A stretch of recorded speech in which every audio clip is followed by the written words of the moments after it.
When the mics go hot, he's got questions and views. It's time to press play on the Dick Buttons interviews. Big laughs, bold truths, better spread the news. Step up, tune in, it's the Dick Buttons interviews. Welcome to the Dick Buttons interviews. This is Billy May. All right, ladies and gentlemen, I want to welcome to the world according to Dick Buttons, the Dick Buttons interviews, a gentleman who I have watched for a very long time. He is one of, if not the premier Paul Stanley tribute artist out there, Mr. Billy May. Welcome to the show. Very kind. Thank you for such a warm introduction. I'm honored to be here. Well, before we get into the Paul Stanley and the Kiss stuff, because that I grew up a Kiss fan. I'm Yeah, probably much older than you. I'm 60, but much older, a little okay. bit. So I grew up a big Kiss fan. So we'll get into that. But I really wanted to also start off at the beginning for you. Okay. When did music become a part of your life? Was it early on or was it later on? It was Kiss. If you So remember, okay, yeah, if you remember back in the 70s, Kiss were everywhere. So if you went to a newsstand, they were on the cover of a magazine or a comic book, or if you went to shopping in the mall, they were in the record stores, in the toy stores. If you went to the supermarket, there was the color forms. Wherever you went, there was Kiss. So they were like a phenomenon in the 70s. So I always say to people, I don't remember when I first discovered Kiss because it's before long-term memory is developed. right, So my right. early memories are being an infant loving Kiss. Like you said, I'm pretty close to your age. I'm 52. So Okay. I got into Kiss, when, it was about 1977 or so. I remember counting down the days for Kiss Meets the Phantom to air and stuff like that. So that's what my initial introduction into music and rock and roll was. From there, my older sister, who wasn't a Kiss fan, just liked the fact that I was into music. So she turned me on to the Beatles and the Stones. To this day, my favorite acts are Kiss, the Beatles, and the Stones. So, and then after that, I got into, stuff like Alice Cooper and Aerosmith and Queen, the other big acts of the time. Yeah, so we basically had the same musical taste. I because I'm almost 10 years older than you, I grew up on Elvis because my mom I was a big Elvis fan. love Elvis. So I have a I knew TCB. Elvis, the persona, and all of that, and that's Kiss is just another, offshoot of Elvis, I think. I think, there's a handful of artists out there that you could say changed the music industry in the world, and I think Elvis and Kiss are 2 of those. I agree. My favorite Elvis period is actually the later Elvis stuff because I think that's what I more grew up with. So that 68 to 77 era, I'm such a huge fan of. And a lot of that stuff is really, really underrated. Yeah. But yeah, Elvis is one of my favorites of all time. So yeah, I agree. And I think he definitely changed rock and roll forever. Yeah, I get into arguments all the time with coworkers and friends. I always say there'll never be another Elvis. There'll Ever. never be another Kiss either because, Yep. like you mentioned, in the '70s, the mid to late '70s, Kiss ruled everything. Yeah. You You know, can't have and that they had ever again. You're never gonna be able to recapture that with just the way today, with the way people get their information. Do you right. remember, like, when we were kids and we got, like, 16 magazine or Hit Parade or something like that once a month, you were kinda building up to, "Wow, Kiss are coming to town," or, "This is what Kiss did in Japan," or, "Led Zeppelin were doing this," whatever you read in those magazines. Today, everything is such instant gratification. You'll never be able to capture the mystique of Kiss and the makeup again. It just can't Right. happen. I mean, as far as, a level of stardom, I think Taylor Swift has proven yes. I mean, Taylor Oh, Swift at one every she's everything, I mean, she's huge, right? So, yeah. that part of it but you're right, the mystique, I think, will never be captured again. Right, right. Yeah, I mean, look, Um, there's nothing against any of the artists today, and I think every generation has a voice that's for them, and, we're always gonna be partial to the stuff that we grew up with, but it changes over time, so I'm sure, 10, 20, 30 years from now, somebody's gonna be saying there'll never be another Taylor Swift, and they'll be right. Yeah, they probably will be, right. So, Kiss got you into music. Did you start a band when you were younger? Did you have a band growing up, or were you just a Kiss fan? Well, I always wanted to be a rock star because I looked at Kiss and went, "Well, that seems really cool." Yeah. Um, I was kinda lazy about actually learning how to play an instrument till I got to about, 13 or so, and then I started Okay. to, pick up on it. I was about 15 when I first joined a rock band, and I kinda looked the part, but couldn't really play all that well. But I got myself a fake ID and started playing clubs in, New York City really early on. And, what was good about that is when you play with people that are better than you and you play with people that are older than you and more experienced, it makes you better. You learn from them. So I never really had like a formal musical education, but by Right. playing people that were older, better, more experienced, I could pick up things and learn from them along the way. And hopefully I'm okay now. Well, I mean, from the clips I saw, yeah, I think you did okay. So, I'm gonna test you. Do you remember the name of your first band? Yeah. I didn't name the band that. I joined a Okay. band called Shock Rock. And I Oh, thought that was cool because I loved shock rock. I loved, at the obviously I grew up on Kiss and Alice Cooper, but at the time, because this is the '80s, I loved Motley Crue and Wasp and Twisted Sister. I still love those yeah. bands. But that kind of what was shock rock was about kind of, but none of the guys looked like that. Except me, I kinda had the hair and the leather jacket and stuff like that, Right. and no wrote songs, so everybody wanted to, like, cover different songs and stuff like that, and I couldn't play them. I wasn't a good enough musician yet to play all the cover songs, so I said, "We should write songs because 'cause we're never gonna be rock stars unless we write songs." And they said, "Well, who's gonna write songs?" And I said, "Well, I will." And they said, You can't even play." I came back a couple of weeks later with a song and they went, "Oh, that's pretty good." So I did original stuff for, until I was about 30 or so. So it may surprise you. I never wanted to be in a tribute band. It really wasn't Yeah, my thing. I wanted to get to that transition. So, you had aspirations of doing your own stuff and becoming your own rock Yeah. star and everything. So, before I get to how the Kiss tribute stuff started, did growing up, did anybody ever say, "Hey, you sorta resemble Paul Stanley," or "You sound like Paul Stanley"? Was that inherent in your voice, or now when you're with the band, is it almost an imitation that you're doing?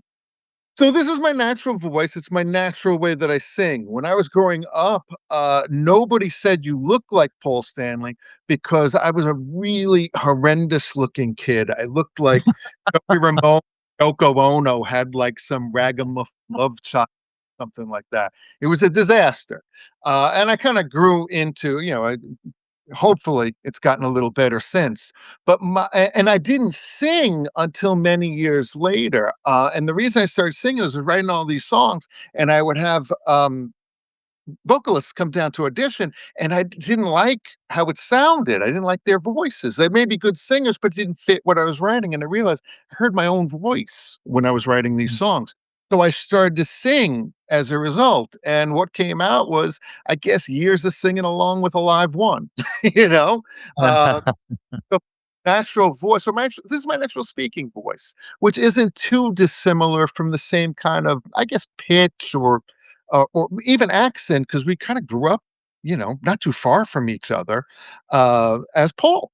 So when I started doing original songs, we get reviews on shows or the albums that we put out. People always go, "This guy sounds like Paul Stanley."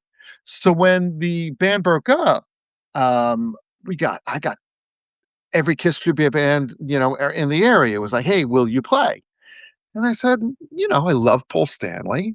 I know all the material. Sure, this will Right. be because they'll give me an excuse to still be on stage." And at that point in time, where the music industry was, I knew I wasn't going to be able to write a song for a 15-year-old at that time. It just wasn't in me, and I didn't want to. I didn't want to do what was hot at the moment because I'd rather not do anything at all than something that I didn't love. Right. So when the opportunity came up to play Paul, I'm like, "Well, yeah, I wanna get out on stage and still perform for people, and I love this material." So I started doing that, 20 years later, Still There you doing it. listen. Now, what was the first tribute band you were a part of? Do you remember that? I there was a bunch that offered me different gigs and that I worked with. I think the first band that I actually, because what I started doing was more like mercenary work, like our Paul Right. can't do, you come out and play. And I think the first shows that I did as Paul Stanley was with a band out of Las Vegas called Black Diamond. I went out I and did. remember that. I remember that name. Yeah, real super nice guys, and I came out and I filled in for a few shows with them, and I just started filling with other bands, and then, I knew the guys in Kiss Nation, and they had a gig, and, either their Paul wasn't around or was leaving or something like that, and they said, "Will you come down and do the show?" And I haven't left since.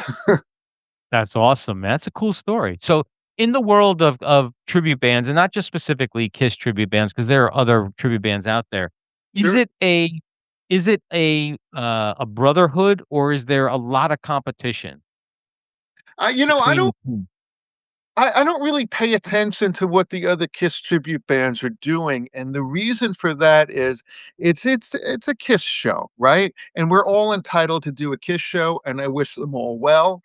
So it's like I don't own this any more than they own this. So if there's competition, there's only competition in the sense of, oh, we got offered that gig, but they took it for X amount of dollars less or something Right, like that. right, right. So there's sometimes a competition in that way. As far as other tribute bands, like if you're an Aerosmith band or something like that, it's really no different than original bands. If you share the bill, you share the bill, get along with each other. Some guys are Right. cool, guys aren't so cool. Some guys So aren't. yeah, it's the same thing anywhere. But that's kinda how I look at it. I try not to worry too much about what the other bands do and just, I know I'm always gonna do what I'm gonna do, and then, I always try to carry myself in a way that, I would hope people treat me. Right. And that, you have to be magnanimous about it and when you're asked those questions because for me, and this goes for Elvis tributes also, I Yeah. go on YouTube and I watch the Kiss tributes, and sometimes you come across and you just shake your head like, "What the fuck were they thinking?" I mean, like there are some Elvis impersonators that are spot on. They would fool most casual fans, and then there's guys that, like I said, what the hell were they thinking? Same with Kiss tribute bands. I watch some of them and I go, "This is not even accurate at all." And there are people hiring them. So for me, like if I Well was in your shoes, I would find myself very critical of other bands that are just not hitting the mark. well, so sometimes I look at it and I go, "Okay, I don't really get the show that these guys are doing." They got a gig, and I realize, sometimes you just get what you pay for. And if it doesn't matter to people how accurate it is or what it is that they're looking for, there's something for everyone. Would I want to do that? Would I want somebody to look at the show that I'm doing and go, "What is this guy doing? Is this is a joke?" No, I would certainly hope that people don't. And maybe some people do, and that's okay. That's their opinion and that's up to them. I'm still gonna do what I do, and regardless of what anybody else does, it doesn't change it. There's a couple niche tribute bands that I think they had a different idea. There's the Paul Stanleys where everybody's Paul Stanley in the band. There's one where everybody's Ace Frehley in the band. Well, I have one, like a side shoot from Kiss Nation where I go out and I have a band called One Live Kiss that goes out and does, a tribute to Paul Stanley solo tours, where I get to do some of the Oh, deep. no, I've seen that. Yeah. So, and which is cool because I don't have to put the makeup on and I get to play some songs that I normally can't get into the Kiss Nation set. So that's a little different. The other like niche tributes that I think are fun is when it's all girls in Kiss makeup or mini Yeah. Kiss, the midgets. That's fun because you can do anything you want with that. That's just saying, hey, we love Kiss and this is our take on it, and that's cool. But as far as like you're saying with like impersonators that are trying to really, well, see, when Kiss Nation get up, we try to make it feel like you went to a Kiss concert, right? No, and you Uh, guys and listen, you hit the mark. I mean, I've shown your stuff to friends and stuff, and the casual fan is like, "Oh, that's not Kiss?" Okay. Fine. awesome. That's a compliment. No, that is. Now, I wanted to, switch topics a little bit, go back to Kiss, because I Yeah. have this argument with, my friends and family. Where do you rank Paul and Gene as far as songwriters go? Um, I think that the reason I love Kiss for the amount of years that I have is because there are great songs. If it was just makeup and if it was just fireworks and things like that, I don't think that I would it would be a lasting interest to me. So it's the music that's always kept me there. And I hope that's evident in the performance that we do, because I think it's kind of, for me, I don't try to recreate a $2 million stage show on a Right. $10 stage. What I care about is I remember seeing Kiss in small venues without a big stage, just go up there and play great music, sound like a great band, and they're still obviously energetic and theatrical to a degree, but it was less about makeup and fireworks to me, and it was more about great music. So Right. I think people are actually really underrated as songwriters. I Um, agree. I think what happens is people look at the gimmick and they disregard actually giving the songs a chance. And if it was any other band, they would probably go, "Oh, that's a great song." Or how many times have you talked to someone and they said, "Oh, that's a Kiss song? I didn't know Yes, that was exactly. a Yes. great song." Sure it is. Yeah. Yeah. How about, I always ask musicians this question: "Where do you stand on AI at the moment?" I mean, I'll give you my quick take. AI has been involved in music for the last look at Autotune and all that stuff. That's all AI, early versions of AI, but where do you stand on AI music as a whole?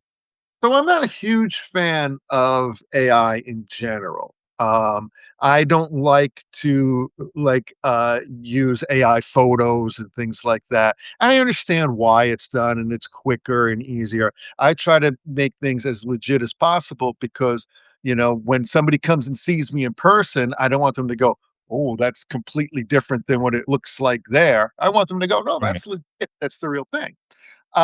But as far as like music recording, there's certain things I'm okay with. Well, I'll give you an example of what I mean. If you are doing, you know how expensive it is to record a song, right?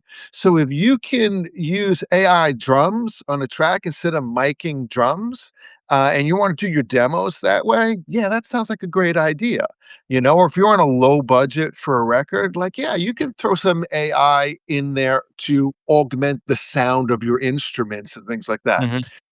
I'm not a big fan. I think the thing that separates every artist apart is the vocals. When you think about, like, when a band loses its vocalist, they really lose who that band is because that's what people hear. You know somebody's voice, but you could lie and say somebody's playing that guitar when they're not, right? Right. Mhm, Get a mhm.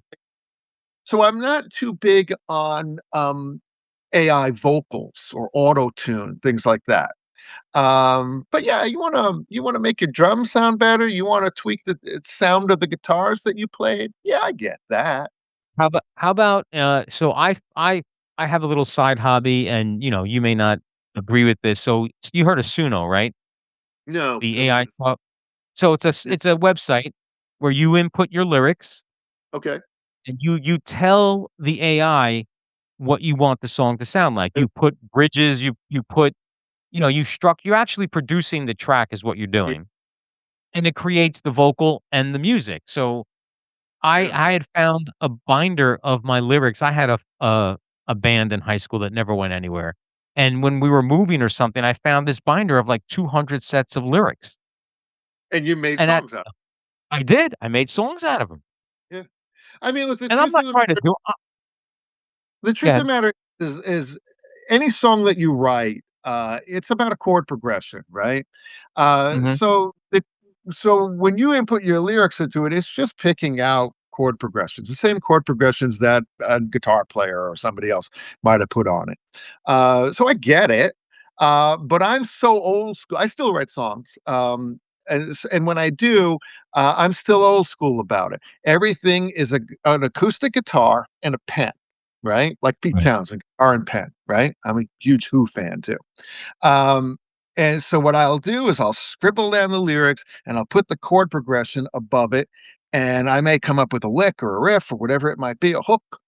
And if I don't remember it 2 weeks later, when I come back and look at it on paper, it probably wasn't a good song.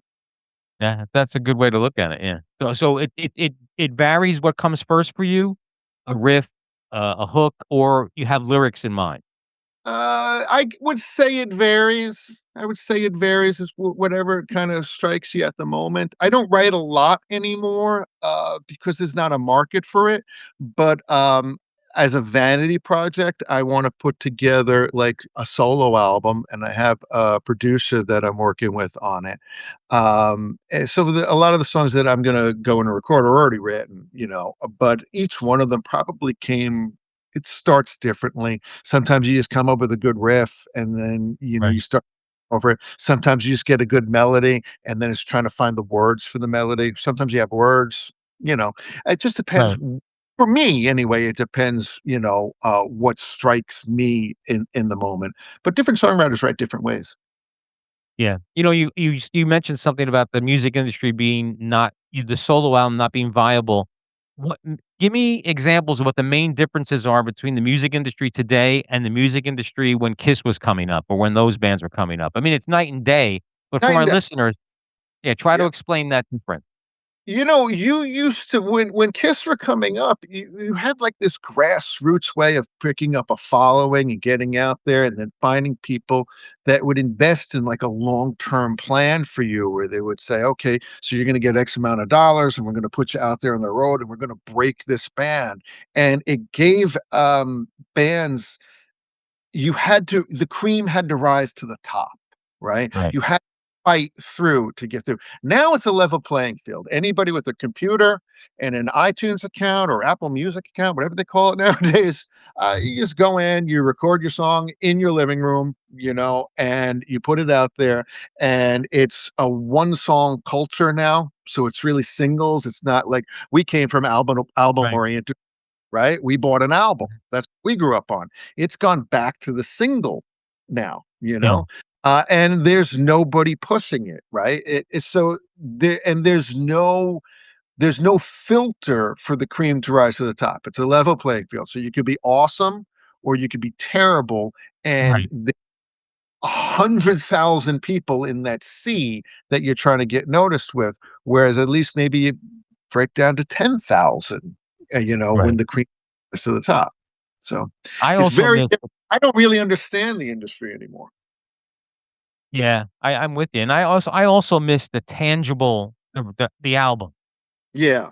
Yeah, because I Looking missed at it looking at the album cover, reading the liner notes, reading along with the Yeah, lyric. It was a different that's experience. lost now. It's lost Yeah. now. I mean, everything's digital, and listen, I don't wanna be one of those guys that, "Yeah, back in my day, and everything should be the same." Yeah. But there are some and vinyl's making sort of a comeback now too. I mean, they're more expensive than they used to be, but they do make limited pressings.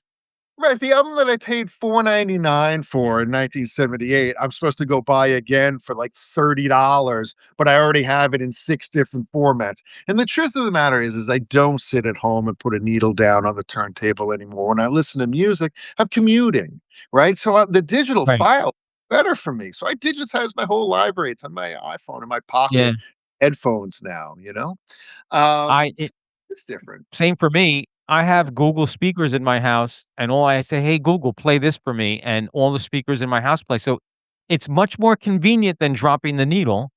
100%, yeah, 100%. Yeah. So there's Now, something to be. so you've been doing this for quite some time, Yeah. I don't know how to and not been so doing it that. how much longer do you think you could now, I know how much longer you'd probably want to do it, Yeah. but this you don't wanna be in the same, age range as Paul and Gene did and still do this, do you?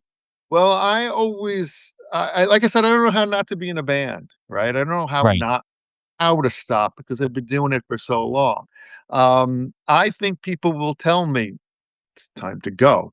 And I think as I still look good, as long as I still sound good, And as long as I still physically can get up and do it and have a good time, sure, I'll just keep going with it. But at some point, I expect somebody might take me aside and say, you're no spring chicken anymore, and maybe Right. that say, oh well, maybe Now this you isn't. brought up a good point too about Yeah, staying in the game too long. And I love Paul Stanley just as much as the biggest Paul Stanley fan, and I know you are a Paul Stanley fan too. yeah. Yes or no, did he stay too long in the game with his vocal issues? I don't think it's for any of us to decide. I think how we decide is if we continue to buy the product that they sell. I continued to buy the product that he sold every way through and still do. So for me, I guess not. I guess he did not stay in the game too long because I'm still a fan. Other Right, people may off at some point. That being said, nothing excites me more than knowing there's going to be a new Rolling Stones record, right? I love the right, Rolling Stones, right? And I love their new track. So I'm glad that the people that I grew up with are still here or still doing things. If others are not, that's okay. Don't buy it, right? right. No, You I'm with you. the band when you loved them. You may not like what they do now, but don't go. Stay home. It was a double-edged sword for me. Just like you said, I don't begrudge them going as long as they did because people were still buying the product. Yeah, That's economics 101. It makes sense to do that. However, I was there for every tour. me too. It was almost painful sometimes to see the pain he was in trying to hit the notes and everything. Well, it goes back to what I was saying with I don't know how not to be in a band, right? But I'll tell you Right, this, I do know what it feels like to get on stage and have a vocal issue. It's happened to me before. Like you just have a bad night. right. Uh and sometimes you're afraid, will it ever come back? And it does, luckily, or it did. But I don't know, especially for somebody like, and it's not just Paul Stanley, anybody, right? Steven Tyler, right? Yeah, well, so Yeah, how if your entire life has been being in that rock band, it's not an easy thing to walk away from. So it may be easy for us to sit on the sidelines and say, "Well, why doesn't this guy just stop? He's got enough money," or whatever it might be. But we're not in that person's I shoes. I totally agree with you, Billy. I really do. I was looking at I felt bad. I saw you I mean, you watched him. There were times you could see it in his face that he It's was not happy, There are and I'm times not I've trying to seen in my yeah, own so I know, I understand. Yeah. and I'm waiting I listen, I Bon Jovi's gonna tour this summer, and Bon Jovi's voice, from what I could hear, is shot. I don't know how they're going to do it, because in controlled situations where there's producers and it still doesn't sound right, so I don't know how he's gonna go on tour. I don't I don't know how he's gonna but, that's a good example. I like Bon Jovi. I'm gonna stay home. I'm not going to Yeah, that show. Yeah. right. But I you would not either. Yeah, yeah. I would go see Some I would go artists see Kiss. go still going. Some artists I go, leave that to them." Yeah. Now, were you at the last Madison Square Garden shows? One of them or Last 3 shows, so both the last Madison Square Garden and the one right before it too. yeah, I couldn't get tickets. I mean, I don't know if I tried hard enough. I probably could have spent a lot of money to go. Right, right. But at the time, daughter in college and stuff, that probably wasn't the most prudent thing to do. What Really was the atmosphere like at those shows, though? If you could describe that, 'cause I've talked to a few people who were there. I just wanted to get your opinion. um It's almost surreal because, you don't want to really believe it's the end, but, and I remember seeing the farewell tour in 2000 with Ace and Peter, I was there, yes. and I remember thinking then, "Can this really be the end?" And I even then, I believed, "Well, it's probably the end of Ace and Peter, but we'll see Gene and Paul," and we did, right? So the very last Madison Square Garden shows in the end of the road, For me personally, I remember thinking back what I felt like on the farewell tour in 2000, and then thinking, man, I'm lucky. I had 23 extra years to see these Right. guys. But I know when Paul Stanley says, I don't want to do it anymore, they're not going to tour ever again. I think they'll still do their one offs here and there. And I expected that that would happen even at that show. But I knew that this was the end of the last time it was going to be a major tour. And it's bittersweet because you realize, this is the passing of something that, has been a constant in my life. Yeah. So Maybe. as much as people, as much as people go and experience it and think of, oh, this is the end of the band or their, or being able to see the band. I tended to think of it more on a personal level. I think some it's almost like death. Like some people, when somebody passes away, are we missing? Are we sad for them, or are we sad for ourselves that we're not going to have them anymore? The truth is, we're sad for ourselves, right? Right. So I'm sad for myself. Like, oh, they're not going to be here doing this for me anymore, right? Um, but I think when you look at it like that, you gotta kind of put things in perspective. I'm lucky, man. I got all these years to enjoy them. It just meant, certain things that I was accustomed to were gonna change. And you know what? Good Right. for right? It's time for them to enjoy some of the fruits of their labor. What are your thoughts on the Avatar show? Um, I think that it could be amazing. I was one of the few people that when they announced they were gonna do an Avatar show, I said, "That's a great idea," and everybody else said, "You're crazy." I wasn't thrilled with the graphics that they showed at the show, right? Yeah, I don't think that's what it's going to be, by the way. I don't think it will either. Yeah. I would have liked more realistic graphics. I think what they've announced now about the venue specifically built for it and what they plan to do, I think it sounds even better. But what I was happy about is that they were not going to do something like, oh, well, let's just have an official Kiss tribute band because I don't want to see even myself in Kiss. Right. I want to see Right. Paul. I wanna see Gene.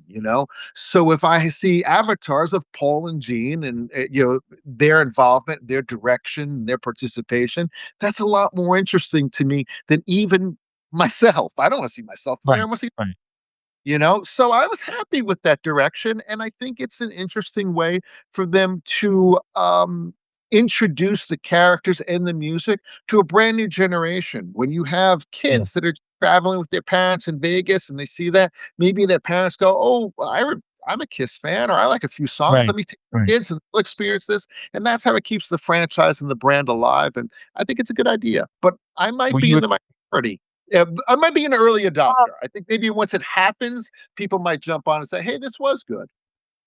are you excited? I heard just recently they wrote new music for the Yeah, Avatar season. that's awesome. It's nice to see that, I don't know if they wrote new complete songs or if they just wrote a soundtrack for it. We'll have to wait and see. No, But I read good. complete they said songs. Oh, that's great. That's great. Listen, I like the last two, Kiss records. I liked all the Kiss records, but I mean, Monster and Sonic Boom, I thought they're great songs on there. Yeah, I look forward to hearing more from them. I'm with you. Now, I'm gonna ask you, maybe a controversial, question, because even within Kiss fans, there's two segments of the population. Were you a Tommy and Eric hater? Did it bother you that they wore the makeup, or were you fine with them putting on So those when personalities? when I joined Kiss Nation years into Kiss Nation existing, right? And when I first joined, they had a guy playing Eric Carr in the band. He had Okay. Fox makeup. And I said, we gotta get away from the fox makeup. I want to put the cat makeup on somebody because I think that's the recognizable Kiss. I think when you say Kiss to people, they think those four iconic images. And sometimes we would play and we get into town, and the guy would come in with the Eric makeup, and somebody in the venue would go, "Hey, he's not wearing the whiskers." Oh, well, to explain, well, he's doing this, make him that. So I thought the iconic, recognizable Kiss was the original 4. From a branding standpoint, I completely understand why Gene and Paul would want Tommy and Eric in Ace and Peter's makeup.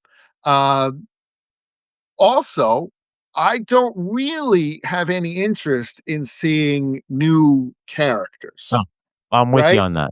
I don't like, what are you gonna give me that's gonna be I'm not 8 anymore, I'm not 5, and I don't really care, right? And most of what the show that they're doing or had been doing for 20 something years with Tommy and Eric in the Ace and Peter makeup was essentially, a celebration of the history of the band.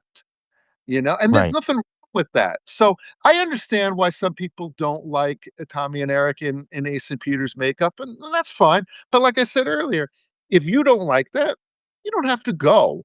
But I know from personal experience in the Kiss tribute band, when you go out and play city to city, um, a lot of people are casual fans and they just want to see what looks like Kiss. Right. Yeah. Okay. Well, a couple more questions. I don't want to keep you too long. No, you're good. You're in what I consider one of the best Kiss tribute bands. Do you, or maybe you don't even pay attention, I don't know, but do you have sort of a favorite that when you see these guys you go, "Oh, they're doing the right thing?" No, I don't really pay any attention. I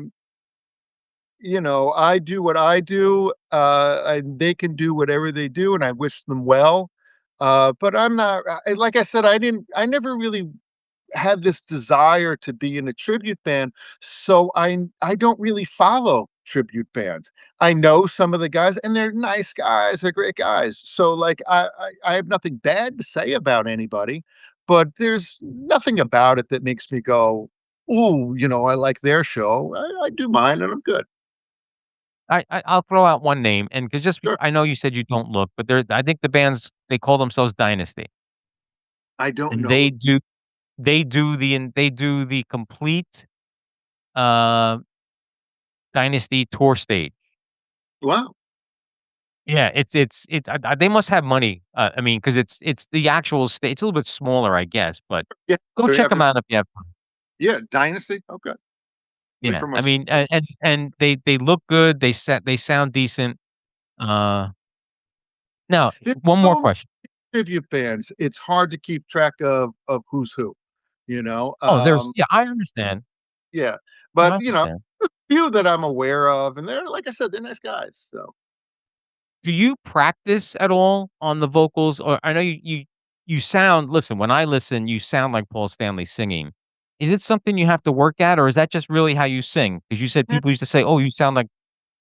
that's just how I sing, this is just how I talk. The, inflections come natural from being a Kiss fan Mhm, for mhm. 14 years, so I don't plan out what I'm gonna say in between the songs on stage, but I know what Paul says, I didn't know how Paul says it, so I can just go up and do that kinda off the top of my head. Vocally, it's just I just know the melodies that he sang live, and my voice is in that pitch. So to be honest with you, if I had to work at it, I probably wouldn't do it because 'cause I'm really lazy. Well, listen, Billy, I wanted to thank you for taking the time to being on the podcast. I'm a big fan. Um, I wish you the best in everything that you do. You said you're gonna be doing this till you're 80. I think that's what I heard anyway. I think About that's what 8, I we'll see.